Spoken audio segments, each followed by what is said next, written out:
I am Pardeep Koul, lecturer in chemistry, and I am here with surface chemistry, that is a unit in 12th class.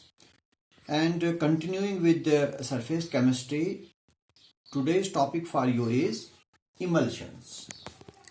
But before going to emulsions, what emulsions are, let me take you back to the classification of colloids.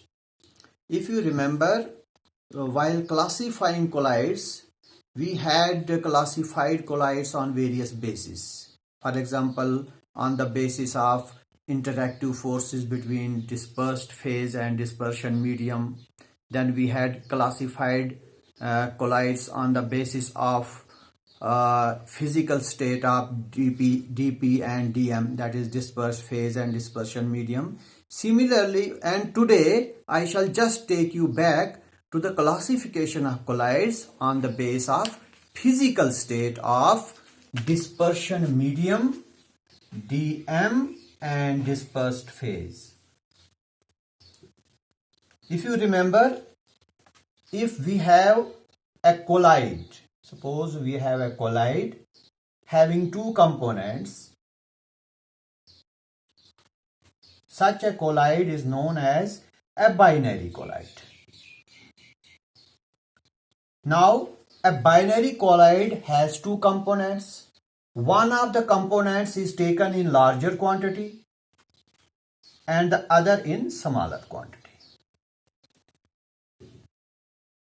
The component of a binary colloid which is taken in a larger quantity is known as dispersion medium. So what is dispersion medium now? Dispersion medium is the larger component of the binary solution. The component of the binary solution taken in larger quantity. On the other hand, the smaller component which is taken in smaller quantity, that component of the colloid is known as dispersed phase. So we can say that dispersed phase and dispersion medium, when mixed together, they form a colloid. Now, colloids can be classified on the basis of physical state of these. Physical state of dispersion medium and dispersed phase. By physical state we mean that is solid, liquid and gas. Sometimes dm can be solid, it can be liquid, and it can be gas as well. Similarly, we can take dispersed phase as solid, as liquid, or as a gas. So depending upon their physical states, we can classify colloids into as many as 8 types. What are those 8 types? Just see. Solid in solid colloid. Solid in solid. What do you mean by solid in solid?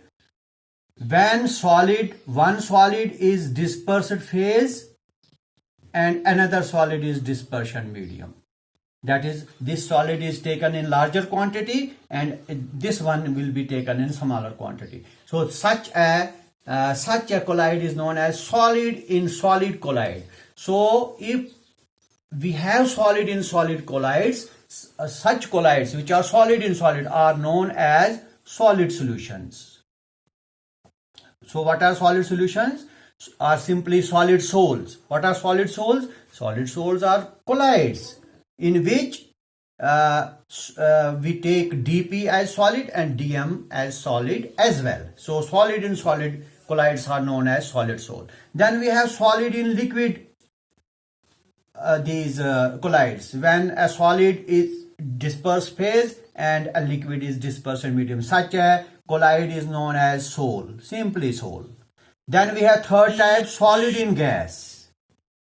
A colloid in which solid is dispersed phase, that it is taken in smaller quantity, and a gas is taken in larger quantity. Such a colloid is known as aerosol. So always remember, whenever one of the components is gas, whether it is dispersed phase or dispersion medium, then the colloid is known as aerosol. Arrow for air, arrow for gas, aerosol. Solid in gas colloids are known as aerosols. Then let me change the dispersed phase. Now liquid in liquid or liquid in solid. Let me take liquid in solid colloids. Such colloids are known as gels.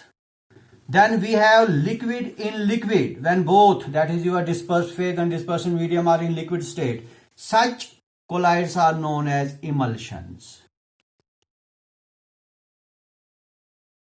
Then we have gas in solid colloids.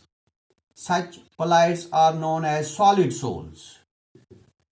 And then we have one more, that is gas in liquid colloids. Such colloids are known as foams. And today we shall discuss these colloids. That is which colloids?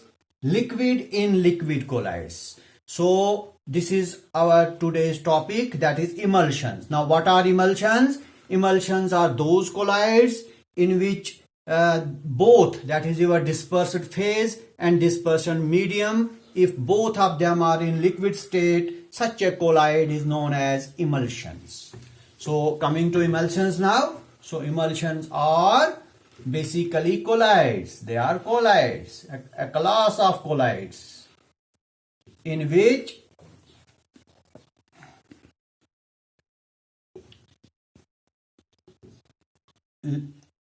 one liquid is dispersed in another liquid.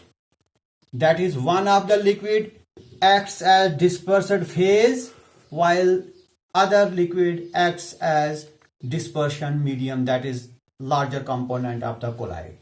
So emulsions are colloids in which one of the liquid is dispersion medium while as another component is dispersed phase. Now coming to their preparation, how emulsions are formed, how liquid and liquid these components are combined. There are two ways. One is what we do, we just mix up two miscible liquids. What we do, we mix miscible liquids, two miscible liquids. After mixing, what we do, we shake them vigorously. After shaking, the colloid that we get is known as emulsion. This is one way of preparation of emulsion. Then if suppose these liquids are not completely, they don't mix up, then what we do, we mix those two liquids and then we put them in a machine known as colloid mill. What we do, both liquids, we combine them, we put them in a mill known as colloid mill, and as a result we get emulsions. So emulsions can be prepared either by mixing them and shaking them, or by mixing and then putting them in colloid mill. So this is how emulsions are prepared. Now sometimes what happens, that these emulsions, they are not so stable. So in order to make them more stable, to increase the stability of emulsions, what we do, we add certain substances to the emulsions, certain substances. Why we add these substances to the emulsions? Just to increase their stability, to make them more stable. Such substances which are added to emulsions to increase their stability are known as emulsifying agents. Emulsifying agents, or simply they are known as emulsifiers or emulsifiers. So what are emulsifiers? Emulsifiers are substances or agents which are added to the emulsions to increase their stability. Such agents are known as emulsifiers or emulsifying agents. For example, we have gums, they are emulsifying agents. Then we have soap. Soap is a very powerful emulsifying agent. Then gelatin. Similarly, we have albumin.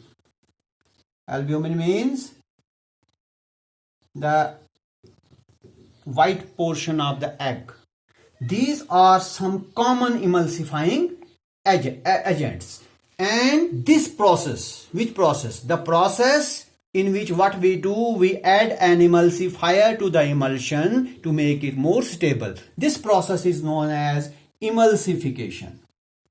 So emulsification.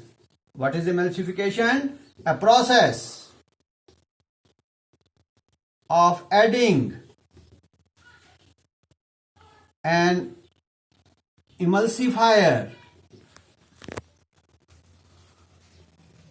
to what? To an emulsion.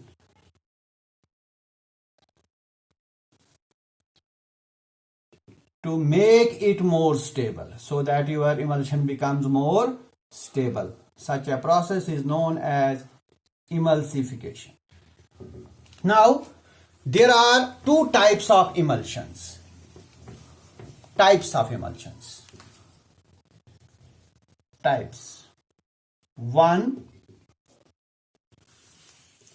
oil in water emulsion. Oil in water.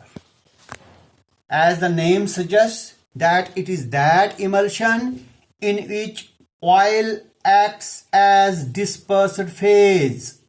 That is, it is the smaller component, dispersed phase, and water acts as dispersion medium. So, an emulsion in which water acts as dispersed phase, oil acts as dispersed phase and water acts as dispersion medium. Such an emulsion is known as oil in water emulsion. These emulsions where water is dispersion medium are also known as aqueous emulsion. Aqueous for water. Aqueous is water is taken in larger quantity. That is, main part of these emulsions is water. So these emulsions are known as aqueous emulsions. Oil in water emulsions are also known as aqueous emulsions. For example, common example of this type of these emulsions is milk. Very common example, milk. Then we have vanishing creams. These are examples of oil in water, these emulsions. Now, if we want to make milk more stable, we can add an emulsifying agent to it. For example, what emulsifying agents we mix in milk? That is casein. Casein is an emulsifying agent which can increase the solubility, the stability of milk. Now, what is milk? Milk is an oil in water emulsion. Two liquid, that is, one of the component here is oil and the other is water. Both are liquids. Now here, what are those two components which make milk? Soluble fat in water. Soluble fat in water. So water is dispersion medium and soluble fat, it is also in liquid state, it is dispersed phase. So this is oil in water emulsion. Then we have water in oil emulsions, opposite of the first one. Here water is dispersed phase and oil is dispersion medium. Such emulsions are also known as oily emulsions, where oil is the major component of the emulsion, that is, it acts as dispersion medium. Now, so we have two types of emulsion, these emulsions, water in oil and oil in water. These emulsions, that is OWO, that is oil in water, and another one WO, that is water in oil. These two emulsions are inconvertible. Inconvertible means they can be changed into one another. Oil and water can be changed into water in oil, and water in oil emulsion can be changed into oil in water. How? By simply changing their ratio. Changing the ratio of dP and dm. For example, if in oil and water we have water as dm, that is dispersion medium, and oil is dispersed phase. How we can change it into water and oil? We will change their ratio. We will increase the ratio of this oil and decrease the ratio of water, then it will get changed into this water in oil, that is WO's emulsion. Similarly, we can do the same thing to this one. So this is how these are interconvertible. They can be converted into each other. So this is all about emulsions. So today we discussed emulsions in detail, and that's all for today.